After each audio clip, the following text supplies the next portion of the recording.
how to build a DataOps team, how to architect an AI-powered healthcare platform, how to transform your company into digital leader, and how will AI have changed our lives 20 years from now. This week, we're going to talk a lot about the how of data. Welcome to the top 5 data, AI, and analytics post of the week. First of all, I apologize for looking like this.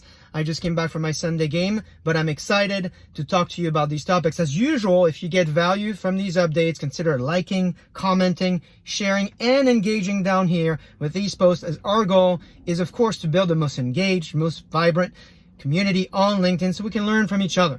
And as we have done over the last 107 episodes of the Data-Driven Carcast. Now, speaking of engagement, our first post this week about building a DataOps team is already getting a bunch of engagement, friendly arguments as well, which is what we need in order to learn from each other. As you might remember, in last week's update, we covered the topics of XOps. I talked about DataOps and MLOps and ModelOps and SecOps and DevOps. I even asked you if you had all the ops or if you're still dealing with the oops of data when it comes to operationalizing the process of data, AI, and analytics. Well, this week I came across a great post that I thought you all would like. It's how to build a DataOps team by the folks at Data Kitchen. Now, Data Kitchen is a vendor in the space, and as you know, these updates are not an endorsement of anyone's technology. They're a recap of the content that you send me throughout the week that I find compelling. But the post is interesting because it highlights who you need to hire in order to build the ideal data ops team. They talk about the data engineer, the data analyst, the role of the data scientist, and the role of the data ops engineer. Now, the post comes with a nice table that goes through not just these titles, but maybe other titles you might use to define the same personas. It goes over responsibilities, the types of skills, the types of tools that these personas might want to use. And Chester, who's a former colleague of mine, actually, he and I work together at Alpine Data Labs, offer his own perspective on the topic, highlights that some of the structure proposed in the piece might really depend on the size of the company. And this is a question that comes up quite often. How do you scale those teams? Who do you hire first? What's the most critical hire you need to make? So if you have suggestions or other articles that you think complement this, I think it'd be very helpful to add here as we go through learning how to build the best data ops team. So don't hesitate and share in this post and let us know what you think on the topic of data ops and XOps in general, because it's a very hot topic. Now, speaking of people that need help, CDOs, according to Gartner's latest CDO survey, are still struggling to show value. In the latest data they have at Gartner, they say that 27% of respondents are measured by revenue generation or contribution, and only 17% of them actually meet the objective. Ouch.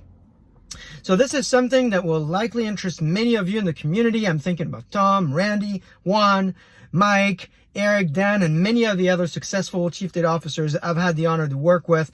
I'm sure they'll be able to bring their perspective to this topic. The good folks at Gartner have actually written a piece based on successful CDOs, 6 steps to deal with this issue. I'll let you read through them, but there's one that I really found interesting, is this idea of calling out inhibitors. It's explicitly identifying the inhibitors, the challenges, the problems, the risks, and calling them out and listing them. I'm curious what you think about this advice. What are the best practices you've seen on doing this effectively? Because of course, politically, this could actually be fairly dangerous. Now, finally, this week, I got a bunch of good suggestions on great books to read in the space. I rarely, as you know, read fiction books. Maybe that's sad, but that's just me. I read a lot of books about the space. And this week, I thought that 2 of the recommendations were super helpful. The first one is by Gill Press. It's a book called Getting to Nimble, How to Transform Your Company into Digital Leader by Peter High.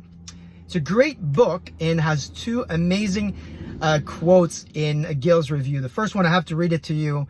The latest and greatest technology is often but not always a necessary condition for successful digitalization of an organization, but data and the people devising the right process of collecting, analyzing, and feeding it back to the business so it will make it nimble is a sufficient condition. Without it, there will be no successful digital transformation. So calling out the role that data has in successful digital transformation. And finally, this one, the key to digital transformation is lifting the data from the transaction systems and getting new insights, enrich the data, learn from it, and put it back to improve what you do.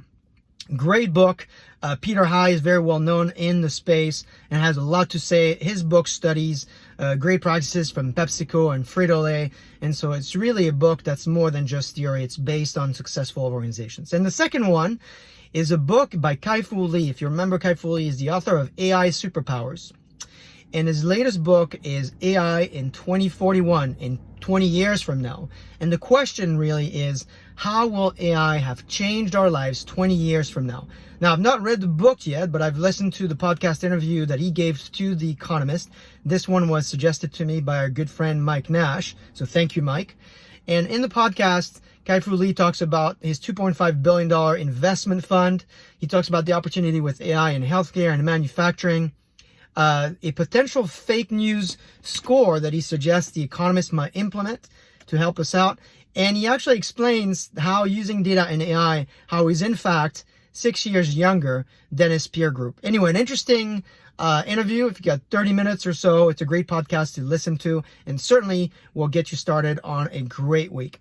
So that's it for this week. I hope these resources are helpful to you and they help you. Again, don't hesitate. Like, comment, use, share, and abuse this content, and I will see you next week.